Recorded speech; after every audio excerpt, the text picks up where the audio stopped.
Here's a couple more examples of solving linear equations. Once again, we can see that the highest power of x over here, and there's another example here, the highest power of k is equal to 1.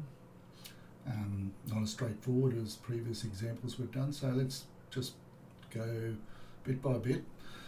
Left hand side, right hand side, we've got to make sure that they always balance, so whatever we do to one side we do to the other. And our first strategy is to try and get all the terms containing the unknown all over together by themselves on one side, and then all the numbers on the other side. We can see that we've got some 2 outside of x plus 1, we've got some x's here and x's here. So we can't do anything as it stands until we remove the brackets. So we've got to multiply this 2 out using the distributive law, and we get 2x plus 2 when we multiply both terms by 2 is equal to 3x minus 8. Now, it's up to you to decide which side you're going to put the x's on. You can always put them on the left-hand side, and if you be prepared to get some negative x's, well, that's going to be fine. You just divide by negatives. I don't like dividing by negatives. So what I'm going to do is I'm going to put all my x's on the right-hand side because there's more positive x's on the right-hand side than there are here. So if you've got positive 3x and a positive 2x, there are more positive ones over there. If this was minus 3x here, I would bring all the x's over there so we get the more positives on this side, but these are both positive. So what I'm going to do is I'm going to get all the x's on the right hand side and all the numbers on the left. So let's just do it bit by bit. So we're going to get x's on the right. So I've got to get rid of that and take it over to the other side. So we're going to take 2x from both sides, getting all the x's on the right hand side. So plus 2x minus 2x is 0, so we're just left with this plus 2 or 2 now. And 3x minus 2x is just equal to 1x or x, and we get x minus 8. Now, if we're getting all the x's on the right hand side, we've got to get rid of this minus 8 because we want the numbers on the left. So the way to get rid of a minus 8 is to add 8. If we add 8 there, we add 8 that side. We're doing the balancing trick. One thing with your setting out, if you could try and do, is just put equals under equals. Just get them lined up going down the page. Minus 8 plus 8 is 0, so you get x plus 0 or just x, and 2 plus 8 is equal to 10. So there's our answer. There's the value of x. It's the only value of x that makes this equation true. We should do a check. And we've got left hand side. Write down what it is. 2 open bracket x plus 1 equals 2. We now substitute, instead of that x, we're going to put 10. And 10 plus 1, we do brackets first. 10 plus 1 is 11, times 2 is 22.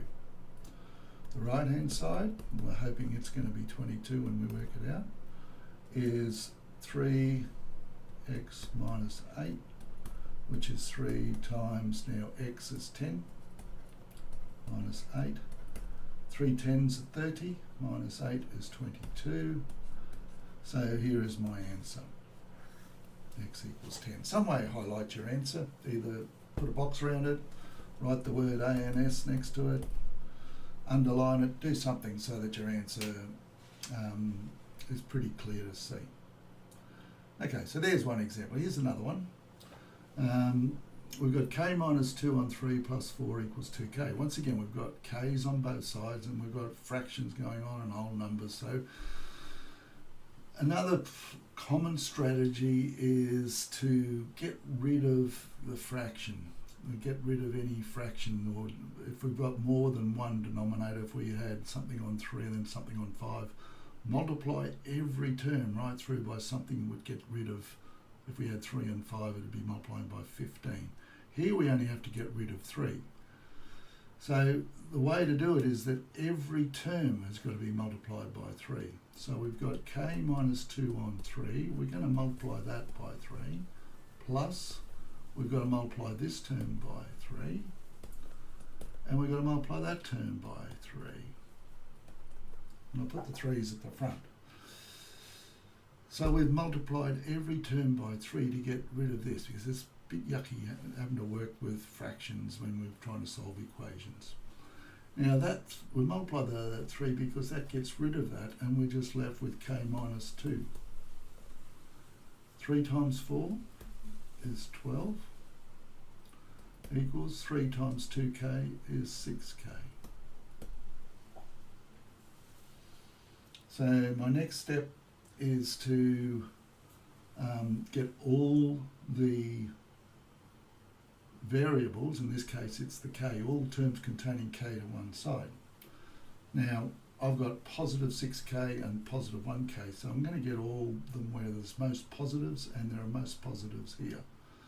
So I'm going to take k from this side, and I'll take k from that side, so my balance is maintained.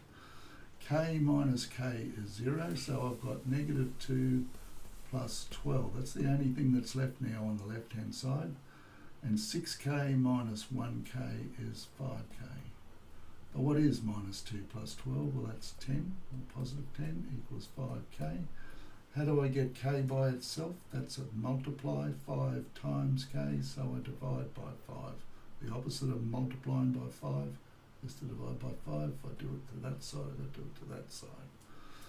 5 and 5 once, 5 and 5 once, so I'm left with k on the right hand side, 5 and 10 goes 2. Once again, we should check. Left hand side equals k minus 2 on 3 plus 4 equals, now we're going to put k equals 2, so we've got 2 minus 2 over 3 plus 4. 2 minus 2 is 0. You can have 0 on the top, you can't have 0 on the bottom. So 0 over 3, 0 over anything is 0. So all that term is 0 plus 4, so that's equal to 4. Right hand side is equal to 2k equals 2. Now there's a multiply between those two. 2 times 2 equals 4. Correct. So there is my answer.